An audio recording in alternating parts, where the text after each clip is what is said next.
Yo, what's up, world? Welcome back to the channel. APW Sports signing in.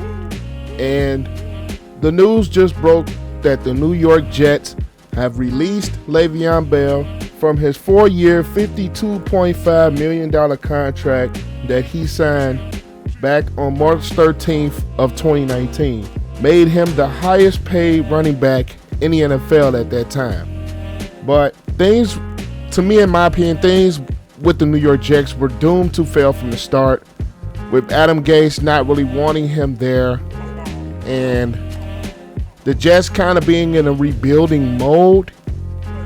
It really wasn't a great fit for him, as he should have, in my opinion, went to a team that was a contender, a team that can better use his skill set. But I will understand Le'Veon Bell chasing his money, because running backs in this league, let's face it, a lot of running backs are not truly valued at their true market value for the way teams use them. Some running backs now have been getting paid lately, as far as Alvin Kamara, Christian McCaffrey, Dalvin Cook have been receiving large contract extensions. You can add Ezekiel Elliott to that list, because he received a large contract back early in 2019.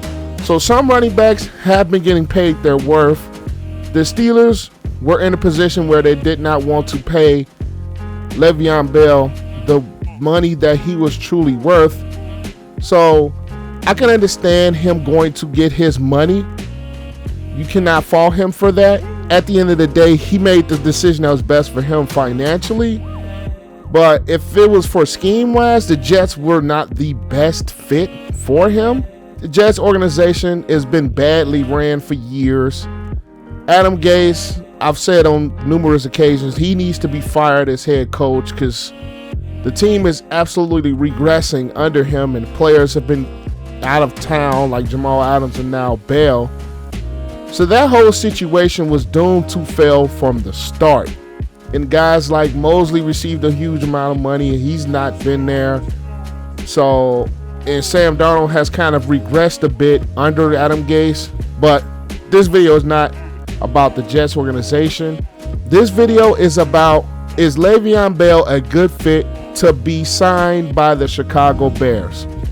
There's plus and minuses to this, just like anything else throughout the course of this world in life.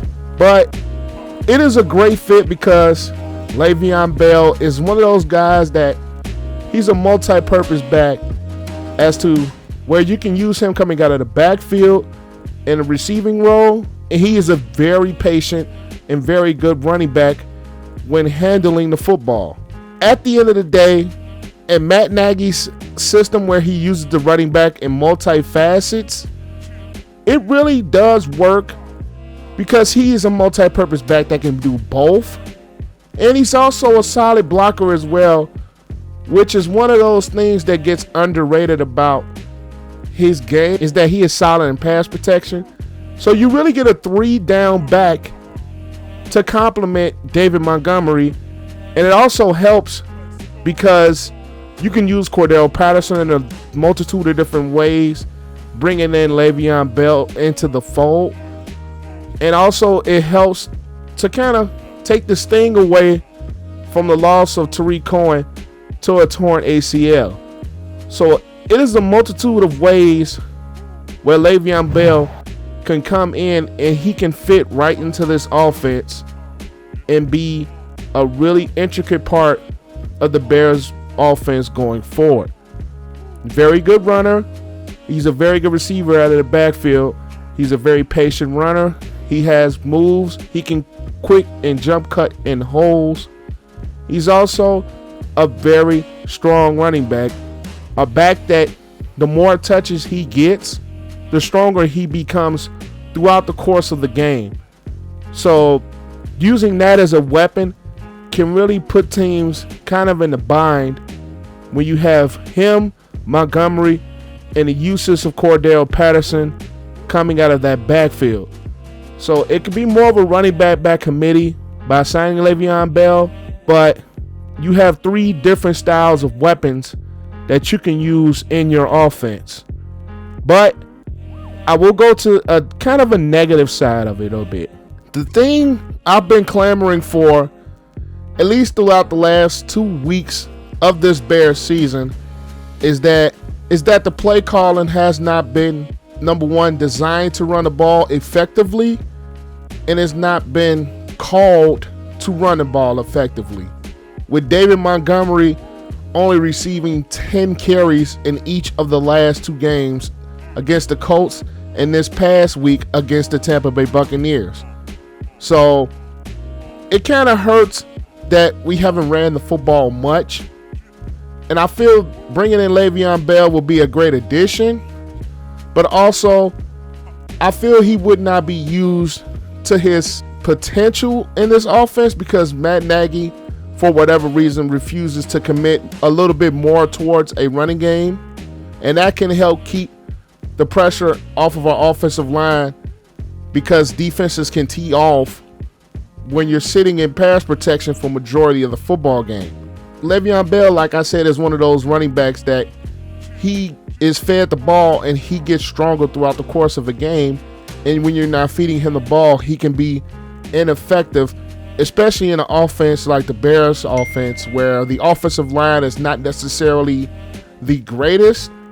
His patience can really be a bit of a virtue as far as him can seeing little holes, seeing the small holes that the offensive line may create.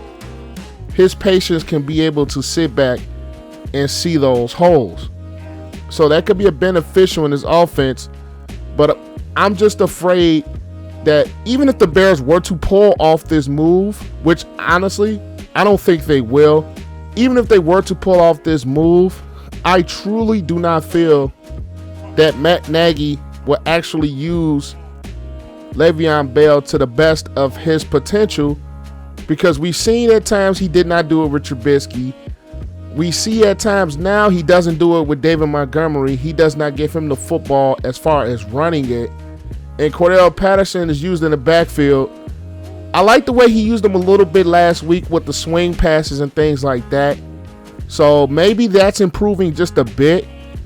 But I don't think Cordell Patterson, to be honest, is a true running back. He's good to use in different packages. But I've seen a lot of different formations where Cordell Patterson is more in the backfield than David Montgomery. And a lot of the play calling with Patterson in the backfield is a little bit predictable if you want to be honest. So that's the reason why I don't think that the Bears signing him will be beneficial. It's just due to Matt Nagy's, I think, inability to commit a little bit more to a running game and design the run game for it to work more effectively than 13 to 12 attempts week by week. A running game to be a little bit more effective, I feel, honestly, is going to be something 20 carries and up for a true running game to be effective throughout the course of a football game. Because when you're throwing a lot of short passes, eventually teams are going to figure out how to stop your offense when you're throwing a lot of short passes within your offense. Now, like I said, I understand that this is a West Coast offense, but for any offense to be mildly successful, the run game has to be just a threat. It doesn't have to be the most effective. You have to have it as a threat so you can keep teams' defenses honest and you can keep the pass rushers from teeing off on your offensive line. Let's face it, has struggled for the most part of this 2020 season. Now the Bears are 4-1, but for us to be able to contend and truly keep the pace up of winning, I feel that we're going to have to commit more to a bit of a balanced offense and have more established of a running game. And bringing in Le'Veon Bell, I feel, can really help that. Now, they did sign Lamar Miller from the practice squad, but I just don't feel that Lamar Miller can fill the same type of hole that Le'Veon Bell can fill with the absence of Tariq Cohen due to the torn ACL that he suffered against the Atlanta Falcons. Now, I am all for the Bears signing Le'Veon Bell. I wish they would do it, it would be a great thing. But my negative side towards it is that I just don't believe that Matt Nagy will truly use Le'Veon Bell to his full potential, and he will still be in an extremely pass-happy offense and will not establish a bit of a running game with Le'Veon Bell, Patterson, and Montgomery in the fold. But that's just my opinion. That's all I have for you guys today. Be sure to like the video, comment your thoughts down below of what you think about the Le'Veon Bell release and potential Bears signing, and what you think it could mean for the Chicago Bears if they ultimately pulled off the move to sign Le'Veon Bell. And also, we are still on a 1,000 subscriber grind, so whatever you guys are doing, go ahead and click that subscribe button right now and click the notification bell. We're close to 1,000, and I would not be here without the love and support of you guys. But that's all I have for you guys today. APW Sports signing out. Make sure you guys have a great and excellent day, and I will see you guys in the next video. Peace out. I wanna say thank you to my mom and my daddy for making love the night that you had me. Wanna thank my friends, my sister, and my brother.